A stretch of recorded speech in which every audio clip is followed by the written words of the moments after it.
கோவூர் அமிர்தா பள்ளியின் ஜன்னல் கண்ணாடி உடைந்து விழுந்ததில் பள்ளி மாணவர்கள் 2 உட்பட 3 பேர் காயத்துடன் மருத்துவமனையில் சிகிச்சைக்காக அனுமதிக்கப்பட்டுள்ளனர்.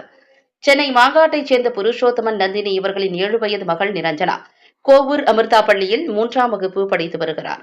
இந்த நிலையில் பள்ளி முடிந்து வீட்டிற்கு செல்ல நிரஞ்சனா பள்ளி விளையாட்டு மைதானம் அருகே பள்ளி கட்டிடத்தை ஒட்டியபடி நின்று கொண்டிருந்தார். மகளை அழைத்து செல்ல தாயார் நந்தினி பள்ளிக்கு வந்தபோது 2வது மாடியில் உள்ள வகுப்பறையின் ஜன்னல் கண்ணாடி உடைந்து கீழே விழுந்ததில் நிரஞ்சனா தலையில் பலத்த காயம் ஏற்பட்டு ரத்தம் கொட்டியது.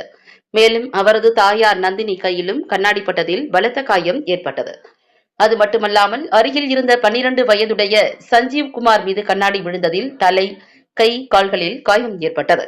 இந்த விபத்தில் காயமடைந்த மூவரையும் பள்ளி நிர்வாகத்தினர் அருகில் உள்ள மாதா மருத்துவமனையில் சிகிச்சைக்காக சேர்த்தனர். சம்பவம் குறித்து மாங்காடு காவல்துறையினர் தீவிரமாக விசாரணை நடத்தி வருகின்றனர்.